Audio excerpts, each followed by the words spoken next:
Well, there's only one team in the whole country that could beat the top of the League 5 one week and then go and stink out the place at the bottom club out of form the following week. Welcome to where Pilgrims walk, as we're discussing a mad week where we've reverted back to type and stinking the place up. We've got Reece and Chris back with us, who was a little bit fed up of the football they'd been watching this week, and we've had calls for some sackings. It's not the manager, though. This week, we want to sack the medical staff and the fitness stuff. Just what is going on with the injury crisis at Argyle, and do we need to learn some lessons? Lots to put to this team, plus it's our A to Z rolls on to letter R this week. Who've we got for that? We're also talking about the standard of referee in League One. We're talking about relegation and who gets our February player of the month. Great to have your company. It's 21 minutes of Argyle chat. Let's jump into it, shall we, Reece?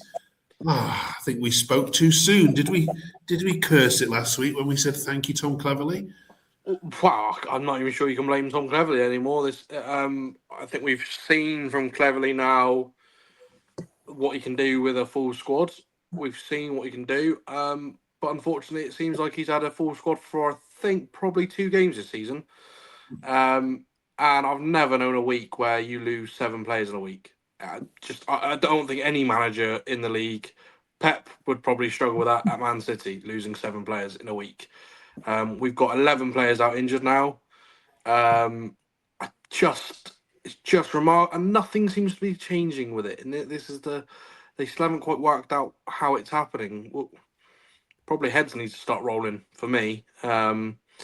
We didn't have these problems under other fitness coaches or heads of whatever they want to call themselves, sports science, or you're a fitness coach, mate. For me, I don't even think you can blame the physios. The physios are they've currently got a bed size of 11 in their hospital that we've got built at Home Park now. And you know that they're getting players back, but the problem we're getting is the players are coming back. Like Pleggy on Saturday came back, was thrust straight back in the team because we got other injuries. So, and then he goes and gets injured again. And this has happened all season where you get players come back, you want to ease them back in. And the only player that we've eased back in so far this season is Xavier Michi, who can't force his way into the team even when players get injured. So, I think we've got serious issues when it comes to injuries. It's just no manager copes with this. No club managers with this. This is it needs to be sorted really quickly. And no matter if you've bought a load of players that are injury prone or not, this isn't normal. This is something outside of normal that's doing something in training that they really shouldn't be doing. I think we lost one player last week because of a heavy hit in training. I think that's now 3 or 4 injuries where it's been freak accidents in training where they're tackling each other too hard. You're in training, lads. You don't go flying in and breaking people's ankles and stuff like we have this season. It's bizarre. It's really bizarre. Okay. Sam Young says injuries are going to now cost us. Serious questions, Chris, need to be asked about the fitness coaches at this club. Get Elliot Turner back in. Your thoughts on a crazy week? Unbelievable, Mark. I mean, we were so positive and upbeat last Monday, and quite rightly so. We just had a great performance and a result against Cardiff City, top of the league, beaten 5-2. And then we go out against Luton in the quarterfinal of that Virtue Trophy, and we miss in the spine of our team. You know, these are important. We're talking about injuries, but when you're then taking on Luton at Luton and you haven't got a goalkeeper, not the first choice goalkeeper, sorry, you haven't got the first choice centre half, you haven't got the first choice in midfield, you're missing Laurent Tolai up front. That is the spine of our team. And then to go and, like we said, play Rotherham and gain another couple of injuries. We've got 11 out at the moment. 11 players. Like Reece said, any manager is going to struggle with that. I don't care who you are. You could be Man United, you can be Pep, you can be, unfortunately, down in our division. Yes, Elliot Turner, when he was here, was a great fitness coach for us. He worked under Stephen Schumacher, and we never had the issues that we're getting now. What is it? Are these players sort of made of glass, some of them? Are we keep having them too rough in training, as pointed out? When training ought to be, yes, or it ought to be a bit feisty. but not necessarily going in and really whacking each other like it appears we are. I saw some mad stats. We've got, I think, 20 players registered. Out of that 26, 20 have been injured so far this season. And if you culminate all the games missing from those injuries, 258 games between them. 258 games. You can't write that for a team like us in Division 1. How can anyone, warrant that? And the impact is massive. And unfortunately, at the moment, it's certainly going to define our season because these players aren't going to be missing for a week or two. You can get by with that. But when you're talking about a month plus, and some of them are out now, or at least Joe Rawls for the rest of the season, it's harder gaps to fill. And we haven't got the personnel to be able to do it. No wonder Tom come out and said we're missing 20% of quality on Saturday. You can see why. We're struggling. He's trying to put players in, like you say, with Pleggy, Plecazero, great player when he's Brendan Galloway, great players when they're fit. They're not fit at the moment. They're all injured. And we're trying to drag them back. Are we dragging them back too soon? Are there issues with the fitness coach and the coaching staff? Is there problems with the physios?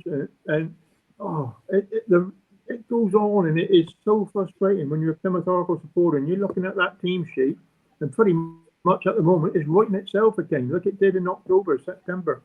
And the injuries are going to define our season. That's the downside of all this. Absolutely horrendous. Rotherham, we should have won, let's be honest. We had 20 shots up there. I'm not sure where that 20 were, but we had 20. 4 of them were on target. Rotherham down the bottom, and we come away with a defeat. Well, we got Doncaster this week, so that's another one that we should be looking to win. But can we with the team that we put out? Who knows? Let's hope so. Okay. Let's take some more social media takes, shall we then? Reese James says, can't even blame Cleverly, really. Sack the medical team. Please don't let Sorinola play again. Please get rid of Finn off to the under-21s and pray to the high heavens that Hazard is fit soon. And of course, we had a lot more Ashby Hammond, hate online as well. It didn't really do anything wrong, though, did he? No. Wow, no. I think he's a scapegoat at times this season. I think that he's had clangers. He's had clanger after clanger of clanger. So when he concedes a goal, everyone just instantly goes, it was his fault. I mean, it reacts very late to it, but it does come through a load of bodies, and I think it deflects possibly twice, maybe 3 times before burying itself into the corner. For me, he doesn't fill himself with any confidence. Fill anyone with any confidence, but I don't think you can blame Saturday. I mean, to be fair, he made a very, very good save in the second half. He was on his crossbar. He was in the back of the goal and it came flying out of absolute nowhere, and put it around his post. So it did make up for himself. So I don't think you can blame him for it this week. To us, I don't think you can blame really any of the players. I think the players that were on that pitch did what they could. We've lost the amount of players we have. He probably didn't even know Friday evening what squad he was going to put out because he didn't know who he was going to have getting off that coach.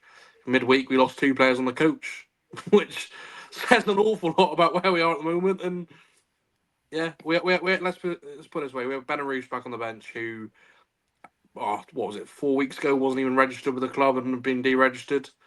So it's a bit dire at the moment. I think even Freddie Azaka probably would have been starting Saturday if he was still at the club. Okay.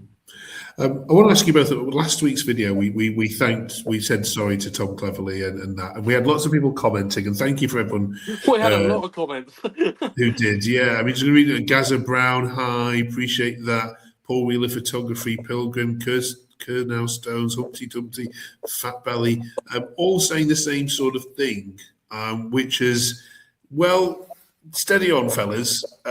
This is Derek Adams is doing here. The reason we are so good. Chris, were we wrong last week to go over the top a little bit and saying Cleverly's amazing? And should we have perhaps praised a little bit more the Derek Adams effect or not? Well, to put that in perspective, is it Derek Adams' fault now that the injuries are there? You know, Yeah. let's be honest. Is it Tom's fault? He's Tom's partly responsible. I know Derek likes to see the players out on the training field as much as he can. He's not at fault for them getting injured, though, is he? The same as what Tom isn't. So you've got to put things in perspective. And last week, yes, we were all on a high, and rightly so. And now we're all on a downer, and rightly so.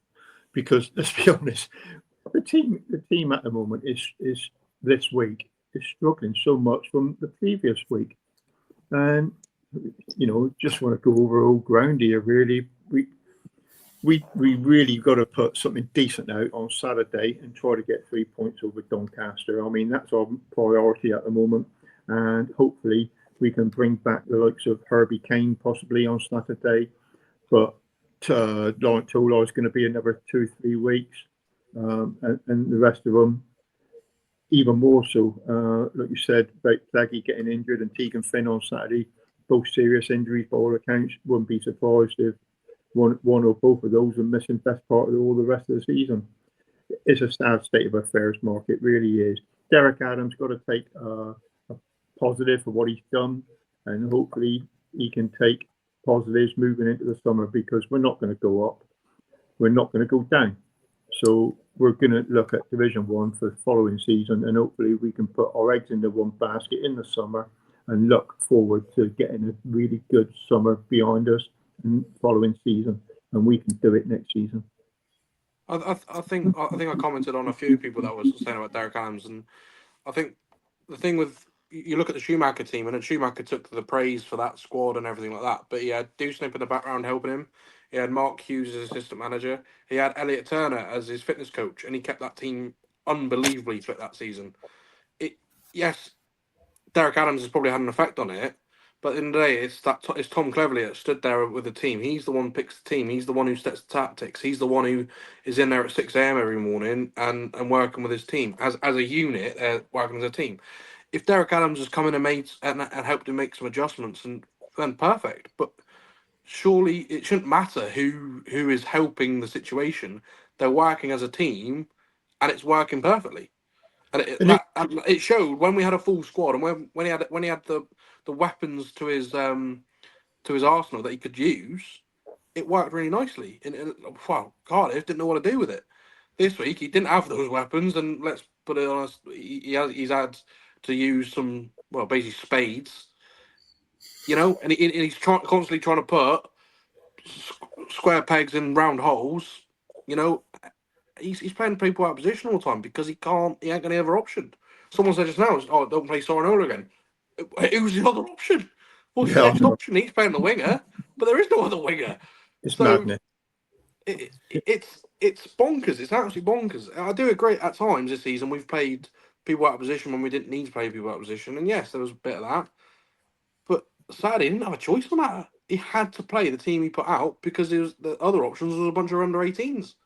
I mean, Tom got people that were still injured. So no. He got a lot of grief on Tuesday night for the team that he put out against Luton. But what people didn't realise was half the team, or the players that they were all mentioning, Owen Dale, etc., leaving them behind.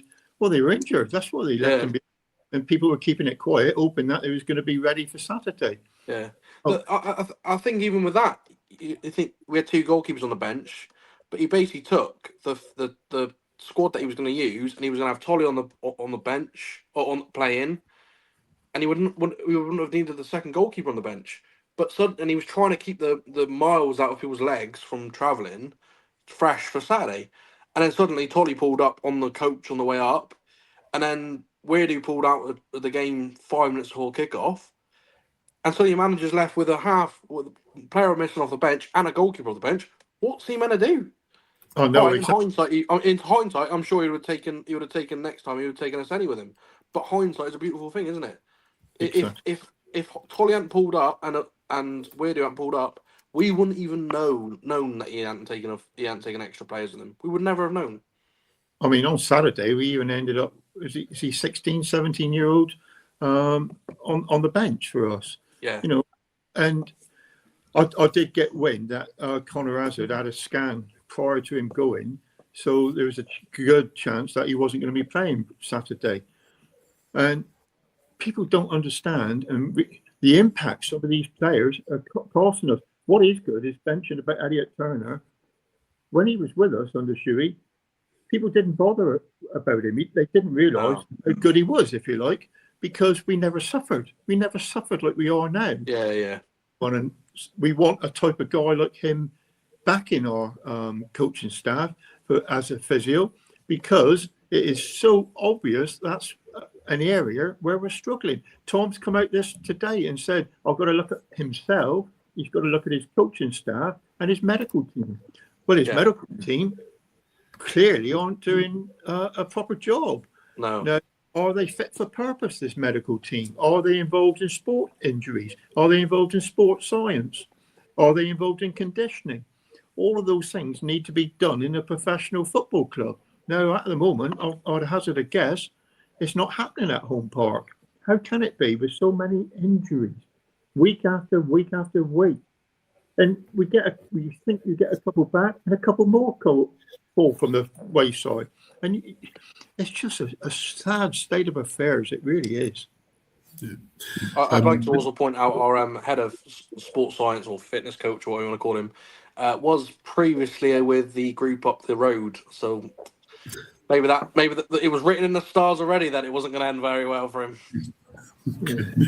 Let's look at your fixtures. Having said all of that, shall we? Because I know you've said it's all over and you're not going anywhere, but let's keep the faith, because there's only 6 points still in it, and I know there's a bit of traffic now between us and Huddersfield, but it's not over till the fat lady sings. So, Doncaster this weekend, then at home, of course, and then off to Wigan. We go on Tuesday of next week with away trips to Reading, Stevenage, and then the big one, Huddersfield. Win that and beat Stevenage and Reading, who are all in that traffic between you. And it's not inconceivable, is it, Reese? That this season still has something to play for. It's all dependent on genuinely how serious these injuries are. There's talk that Ross is was out for last Saturday and hopefully is back this week. Hopefully Ibrahim, his is a reaction to his injury that he's coming back from, so hopefully he's back.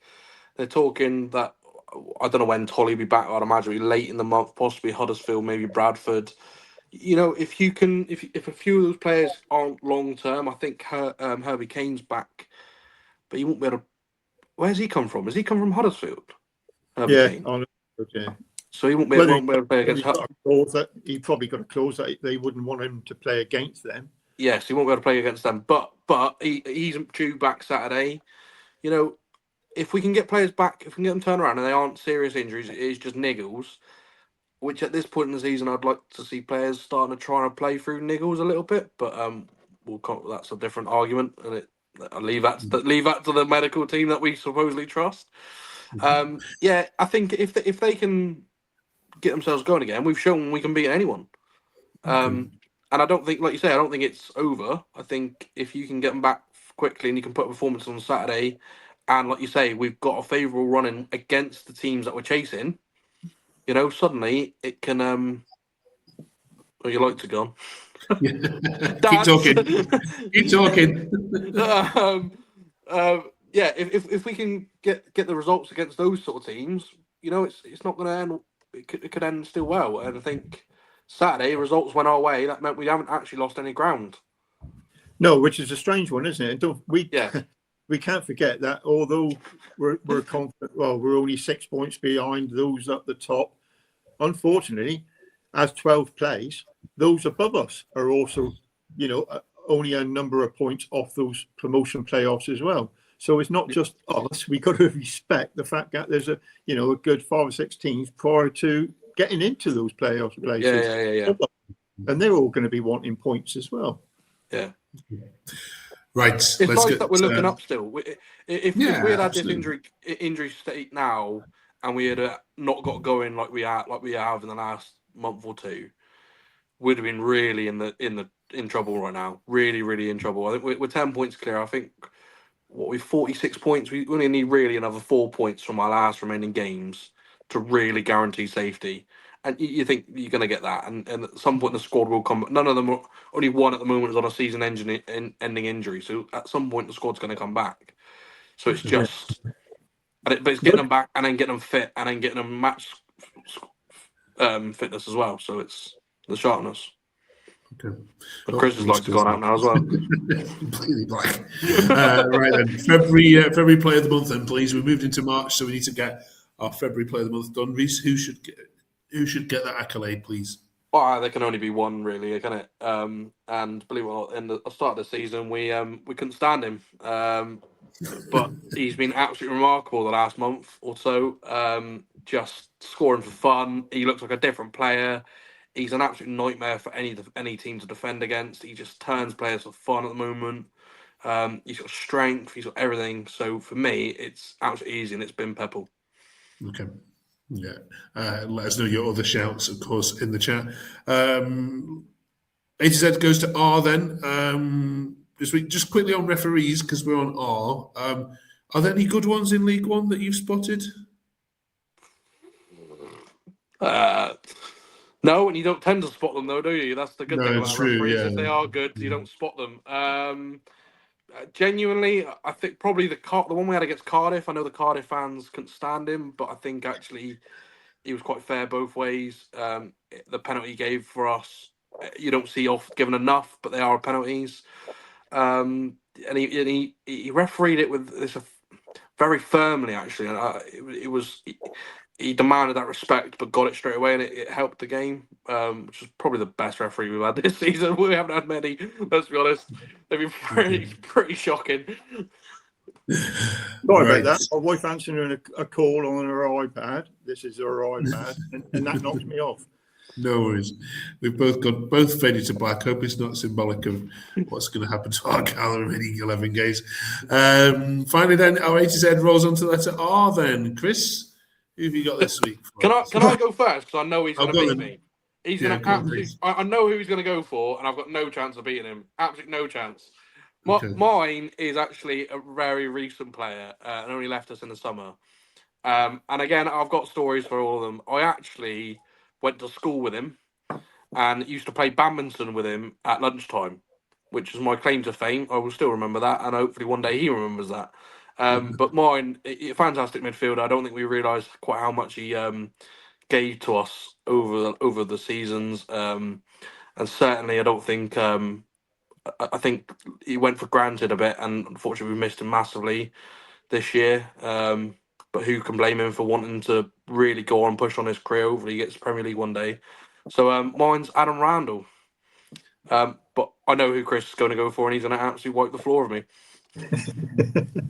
Well, to be fair, I did have Adam Randall as a worthy mention due to the fact 173 appearances and not 10 goals for us. But along with those couple of worthy mention, I've got Richie Reynolds, who was back in 1965 to 1971, 140 appearances, 25 goals, alongside Derek Adams, 69 to 1974, 121 appearances, 42 goals. This is where I'll come in with the big stuff. Sorry, Derek Rickard, that was. Oh, okay. Yeah, Derek Rickard. Richard Reynolds. Yeah, I probably did say Adams. I've got Adams on my brain at the moment for some silly reason. What I'm going to wipe the floor with you with, as you know, is the one and only Billy Rafferty. 1974 to 1976, 101 appearances and 40 goals. Formed the best partnership I've ever seen alongside at Argyle, alongside Paul Mariner. What a duo they were, scoring goals for fun. He had 8 different clubs before he came to Plymouth, but he made Owen Park his calling. And what a player he was for us. Got promotion along with Paul Mariner. I think it was 73, 74. Unbelievably, typical of Argyle, we got the promotion with that partnership. What happened the following season? We sold Billy Rafferty to Carlisle for the large sum of £20,000. Unbelievable. He just had 2 years at Owen Park. What a player. I don't think he wanted to go, but we sold him to Carlisle, 20,000. Wow. So things were even poor for us then. He's another one of those players. He's another one of those players that no matter when you're born, you know about Billy Rafferty. We all get taught about him. My dad spoke about him lots, and you hear about the amazing games we had with him. And he still returns to home park a lot, doesn't he? And he is around, isn't he? Yeah, he's a green. Yeah. He was at Blackpool when we played them up there because he had played for both clubs. But I know for a fact he was. I shouldn't say this for the Blackpool fans' sake, but he was after Argyle to win. I know. Brilliant. Right. Thanks very much, both of you. Letter S then next week. Get thinking. Must be loads you can choose for this one. So get thinking on for that one. Enjoy the game against Doncaster on Saturday. We'll be hoping you well. Hopefully we can put this little weird week behind us and march on to hopefully those playoffs. Thank you very much for joining us, of course. Do drop us a subscribe if you haven't yet done so already. It'd be amazing to get to 400, 500 by the end of the season. With your help, I'm sure we can achieve that. Thanks, Reece. Thanks, Chris. Have a great week, everyone. Keep the faith. Cheers.